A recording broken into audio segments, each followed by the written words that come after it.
உங்கள் சத்யாவில் குளு குளு ஏசி ஆஃபர். தேர்தல் கூட்டணி வைக்கும் பொழுது திராவிட முன்னேற்ற கழகத்துக்கிட்ட போய் இன்னும் கொஞ்சம் அதிக சீட்டு வாங்கிட்டு வாங்கன்னு சொன்னாங்க. கொடுத்த சீட்டு வந்தப்புறம் எந்தெந்த சீட்டை வாங்கணும்னு வேற சொன்னாங்க. இதெல்லாம் கேட்டு முழு மனசோட தேர்தலை சந்தித்தோம். ஆனா தேர்தல் முடிவுகள் எங்களுக்கு சாதகமாக வரவில்லை. தமிழ்நாட்டு மக்கள் தெளிவாக தாவேகா தலைமையில, விஜய் தலைமையில ஒரு ஆட்சி அமைய வேண்டும் என்றுதான் வாக்களித்திருக்கிறார்கள். மாற்றத்திற்கு தான் வாக்களித்திருக்கிறார்கள். அதை நாங்கள் ஏற்றுக்கொள்கிறோம். தேர்தலுக்கு முன்னால் இருந்த கூட்டணிகளே அதே நிலையில இருந்தார்கள் என்றால் தமிழ்நாட்டில் யாரும் ஆட்சி அமைத்திருக்க முடியாது. ஏன்னா திராவிட முன்னேற்ற கழக கூட்டணிக்கு 118 சீட்டு வரல, அண்ணா திராவிட முன்னேற்ற கழக கூட்டணிக்கு 118 சீட்டு வரல, தாவேகா கூட்டணிக்கு 118 சீட்டு வரல. ஆனா தனி பெரும் கட்சியாக தாவேகா இருந்தது. 108 சீட்டு. அது ஒரே சீட்ல அவரு 2 சீட்ல அவரே ஜெயிச்சதுன்னா 107ன்னு வச்சுங்க. அவங்க தான் வந்தாங்க. அதனால மக்கள் என்ன தீர்ப்பளித்தாங்க? விஜய் தலைமையில, தாவேகா தலைமையில அவர் இன்னும் 2-3 கட்சியோட ஆதரவோடு கூட்டணி அமைக்க வேண்டும் என்று மக்கள் தீர்ப்பளித்திருக்கிறார்கள். நாங்க திராவிட முன்னேற்ற கழகத்தோட தேர்தலை சந்தித்தோம் என்ற முழுமையா ஏற்றுக்கொள்கிறேன். நான் மீண்டும் ஏற்றுக்கொள்கிறேன். நான் 2 முறை பாராளுமன்றம் ஜெயிச்சதும் திராவிட முன்னேற்ற கழக கூட்டணியில தான் நான் ஜெயிச்சேன். இன்னைக்கும் திராவிட முன்னேற்ற கழகம் ஒரு இன்னொரு ஆரோக்கியமான அரசியல் கட்சியாக தான் வருங்காலத்திலும் இருக்கும்.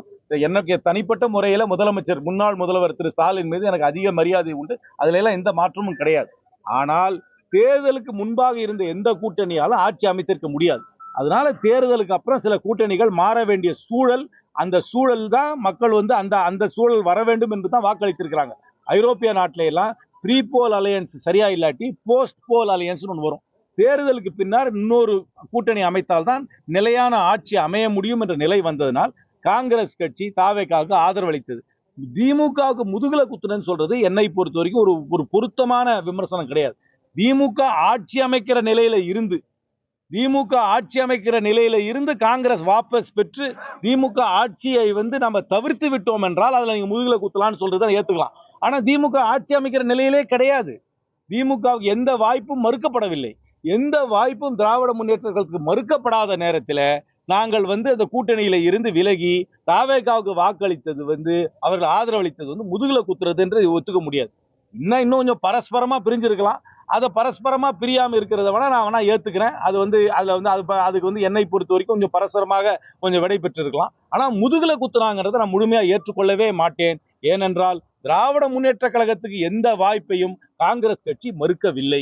அதனால் முதுகுல குத்துறாங்கன்னு ஏத்துக்கவே முடியாது. நிலையான ஆட்சி தமிழ்நாட்டில் வர வேண்டும். ஒரு மதச்சார்பற்ற ஆட்சி வர வேண்டும். அந்த ஆட்சிக்கு விஜய் தலைமை தாங்க வேண்டும், அது தாவேகா தலைமை தாங்க வேண்டும் மக்கள் வாக்களித்தார்கள். அதை மதித்துதான் காங்கிரஸ் கட்சி தாவேகாவுக்கு ஆதரவளித்தது.